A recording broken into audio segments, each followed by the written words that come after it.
Maithili express. Video call पर बात करै छै, वीडियो कॉल पर बात करै छै। खुशी रिकॉर्डिंग स्टूडियो बलुआहा।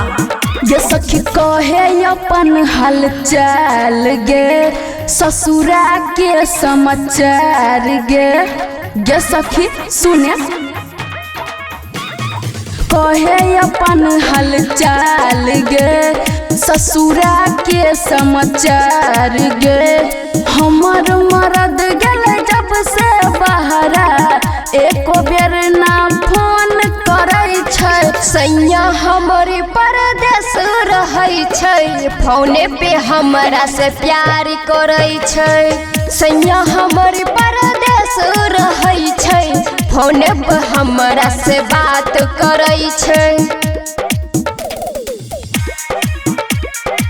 फोने पे हमरा से बात करै छै। डीजे गुड मधुबनी, फोने पे हमरा से बात करै छै। बदल गेलही पहले से ज्यादा, बदल गेलो तोर शरीर गे। सच सच बतिया बोले आई के हमरा करीब गे, आई के हमरा करीब गे।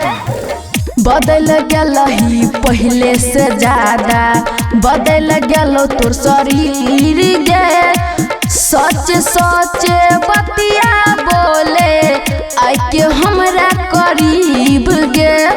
हो गेलो शादी अब हो गेली अलग, बोले न ससुरा में केना रहै छी। सैया हमारी परदेस रहै छै, फोन पर हमरा से बात करै छै।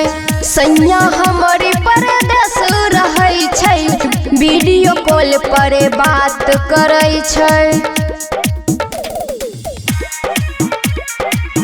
वीडियो कॉल पर बात करै छै। वीडियो कॉल पर बात करै छै। राइटर प्रमोद साजन बिहारी कहे छो सच बात गे। जब से गेलही तू ससुराय अपन, छोड़ देलही साथ गे, छोड़ देलही साथ गे। राइटर प्रमोद साजन बिहारी कहे छो सच सच बात गे। जब से गेलही तू ससुराय अपन, छोड़ देलही साथ गे।